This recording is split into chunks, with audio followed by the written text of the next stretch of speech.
I am here, Caesar. Yes, I am the spirit of that Roman who thought himself of so much importance, and then realized that he was a very insignificant spirit in his place in the spirit world. Well, I am glad to be able to write to you again, especially so, as I can tell you that since I last wrote to you I have progressed out of my hells and torment, and am now in the third sphere where there is so much love and happiness. Point 1. Now this may seem a little surprising to you, but it need not, for you will remember that when I last wrote to you I informed you that I would then go with the beautiful that came to me at your suggestion, and listen to his words of wisdom, as I now know them to be, and seriously consider what he might say to me. Well, I went with him, and he was so loving and patient, and seemed to have such great knowledge of the truths of God that I not only listened to him once but many times, and made a great effort to follow his advice. I commenced to pray to the Father for the inflowing of that great divine love of which the good Spirit told me, and continued to pray until I felt its inflowing, and the effect on my soul was wonderful, for as the love came to me I found that the darkness left me, and also my sufferings, and with this love came knowledge of these truths of which I had been told. I mean the convincing that these things were true.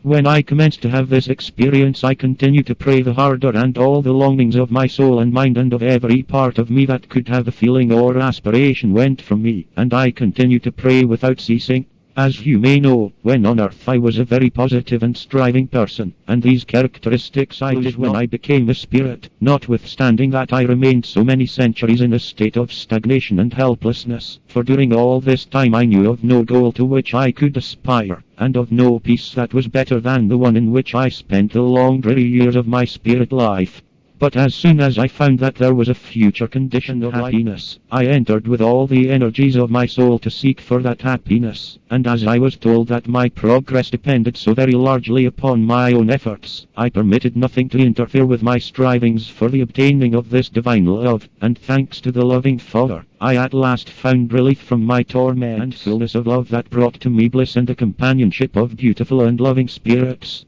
But I must not neglect to say that in all this effort on my part, I had the help and prayers of many loving spirits who seemed so anxious that I should get this love and become in harmony with the Father and His will. And now I am no longer the resentful and wicked Caesar, but a very humble and grateful child, for I am still but a child in the knowledge of the great truths of which I have heard so much, and in the love. Even now it is all so wonderful to me that I can hardly comprehend just what it all means. But this I know, that whereas I was for many long centuries a suffering, unliving and unloved spirit, seeking only solitude and nursing my resentment, I am now a bright, loving and beloved spirit, seeking and never tiring of the association of these bright spirits, with whom I am now making my home. And besides these, higher and grander spirits come to me, and encourage me to strive and pray, and tell me of the wonders that are before me and be mine. I am of the last, but these spirits tell me that I may become of the first, and I feel that there is no power in all the hells that can, and no power in all the heavens that will prevent me from progressing and obtaining a home in the celestial heavens. I desire also to say that I have come to you many times when the spirits were writing you the wonderful messages of truth, and I learned from them many truths that I have tried to make mine, and which have helped me so much and revealed to me some of the plans provided by the Father for the salvation of men and spirits. You cannot conceive of the great number of spirits who are with you when these messages are being delivered, and how anxious many of them are to learn the truth and receive the help that these truths give of them.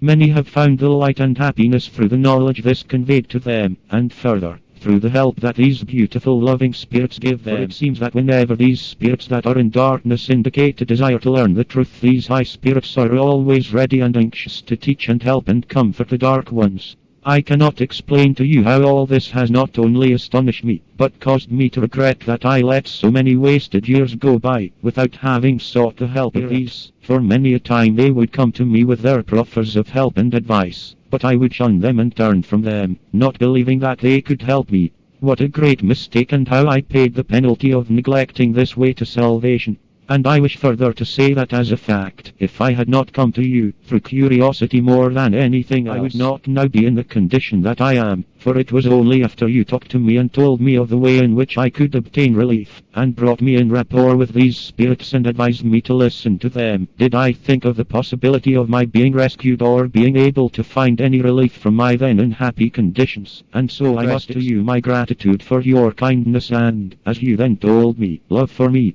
Well, I am a different Caesar now. I will not write more, but as I told you before, I shall come sometime and write you a letter of some of my experiences on earth and in the spirit world during the earlier years of my life as a spirit. So hoping that you will pray for me and give me your kind thoughts, I will say good night. Your true friend, Caesar Julius.